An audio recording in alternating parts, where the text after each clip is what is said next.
Baiklah, saya Fatma Junita, NIM 1914080048. Saya akan mereview materi tentang bab 4 pada metodologi penelitian. Yang pertama yaitu pengertian deskripsi data hasil penelitian. Deskripsi data adalah menggambarkan data yang ada guna memperoleh bentuk nyata dari responden, sehingga lebih mudah dimengerti peneliti atau orang lain yang tertarik dengan hasil penelitian yang dilakukan. Mendeskripsikan informasi dari responden ini ada dua macam. Jika data yang ada adalah data kualitatif, maka deskripsi ini dilakukan dengan cara menyusun dan mengelompokkan data yang ada, sehingga memberi gambaran nyata terhadap responden. Yang kedua itu cara menyusun hasil dari sebagian besar studi penelitian ilmiah, yaitu sesuai dengan pedoman atau instruksi yang disediakan oleh jurnal atau penerbit yang Anda tuju dan bacalah makalah penelitian yang telah diterbitkannya. Yang kedua yaitu pertimbangkan hasil penelitian Anda sehubungan dengan persyaratan jurnal dan katalog hasil Anda. Rancang gambar dan tabel untuk menyajikan data dan mengilustrasikan data. Hasil penelitian adalah proses pengaturan dan pengelompokan secara baik tentang informasi sesuatu kegiatan berdasarkan fakta melalui usaha pikiran peneliti dan mengolah dan menganalisis subjek atau topik. Yang kedua yaitu tentang kalimat pernyataan hasil, yaitu hasil penelitian untuk setiap tahap pada model-model penelitian R&D. Model Sugiono. Menurut Sugiono, langkah-langkah penelitian dan pengembangan terdiri dari 10 langkah. Yang pertama yaitu langkah-langkah penelitian dan pengembangan terdiri dari 10 langkah sebagai berikut. Yang pertama yaitu potensi dan masalah, yang kedua pengumpulan data, yang ketiga desain produk, yang keempat validasi desain, yang kelima revisi desain, yang keenam uji coba produk, yang ketujuh revisi produk, yang kedelapan uji coba pemakaian, yang kesembilan revisi produk, dan kesepuluh produksi. Yang kedua menurut model Brock and Gall.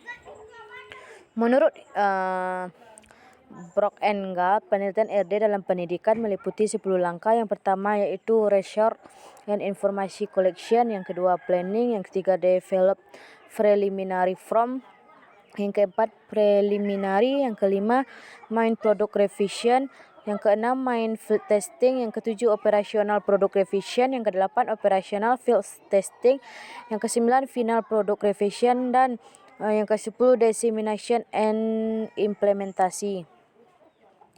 5 model tahap. Model mantap adalah model yang dikembangkan oleh 3 orang, yaitu Sumarni, Istiningsih, dan Nugraheni. Dikembangkan model ini tanpa bermaksud mengurangi substansi dari model yang telah dikembangkan oleh pakar sebelumnya. Model mantap ini terdiri dari 5 tahap utama dalam penelitian. Yang ketiga yaitu tentang penelitian eksperimen dengan contohnya. Result that all verticals of behavior to be determinant. Untuk menggambarkan riset eksperimental bisa dilakukan pada dua kelompok, di mana kelompok satu disebut kontrol tanpa diberi perlakuan apapun, sedangkan pada kelompok kedua diberikan perlakuan. Penelitian deskriptif dan contohnya. Analisis untuk data penelitian PTK adalah data kualitatif dan data kuantitatif. Data kualitatif yaitu data yang diperoleh dari aktivitas siswa dan aktivitas guru berupa data hasil observasi dan hasil wawancara. Analisis data dalam penelitian ini dilakukan setelah pengumpulan data. Yang pertama itu meredaksi data adalah proses kegiatan menyeleksi, memfokuskan, dan menyederhanakan semua data yang telah diperoleh, mulai dari awal pengumpulan data sampai penyusun laporan. Yang kedua itu penyajian data dilakukan dalam rangka mengorganisasikan hasil reduksi dengan cara menyusun secara naratif sekumpulan informasi yang telah diperoleh dari hasil reduksi sehingga dapat memberikan kemungkinan penarikan kesimpulan. Yang ketiga itu penelitian deskriptif dengan contohnya adalah rangkaian kegiatan penelaahan, pengelompokan, dan sistematis penafsiran dan verifikasi data agar sebuah fenomena memiliki nilai sosial. Yang keempat yaitu penelitian mix dengan contohnya. Dengan contohnya yaitu untuk mendapatkan hasil atau data empiris dengan derajat kepercayaan tinggi, maka diperlukanlah sebuah metode penelitian yang sesuai dengan tujuan yang dikembangkan. Yang selanjutnya itu pembahasan penelitian dengan contoh. Pada umumnya, pembahasan hasil penelitian itu dalam laporan penelitian ditempatkan di bab 4 dengan susunan sub-babnya mengikuti dan menyesuaikan dengan judul penelitian dan perumusan masalah penelitian. Pembahasan hasil penelitian paling tidak memuat hal-hal berikut. Yang pertama yaitu susunan sistematika pembahasan hasil penelitian minimal mengacu pada tujuan dan hipotesis penelitian. Yang kedua itu gambaran sampel perlu disajikan secara tingkat, terutama informasi yang diperlukan nantinya untuk keabsahan hasil pembahasan dengan kondisi real sampel penelitian. Yang ketiga itu temuan pada bab hasil dan pembahasan yang perlu diselesaikan atau isu strategis perlu dijelaskan untuk menjawab why dan how dari temuan. Yang keempat itu pada akhir setiap bahasan sajikan ide peneliti sebagai ramalan atau rekomendasi agar temuan dapat berguna bagi perkembangan ilmu pengetahuan dan bagi kehidupan manusia.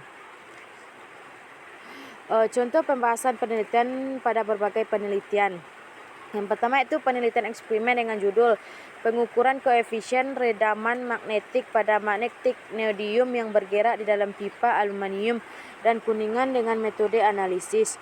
Yang kedua itu penelitian R&D dengan judul pengembangan media pembelajaran fisika berbasis Android menggunakan Adobe Air for Android pada pokok bahasan usaha dan energi untuk siswa SMA dan MA. Yang ketiga itu penelitian korelasi dengan judul korelasi antara kesehatan didik selama pandemi COVID-19 terhadap motivasi belajar. Yang keempat itu peserta didik kelas 10 MIPA SMA Angkatan Hadi Sutijopo Yogyakarta tahun.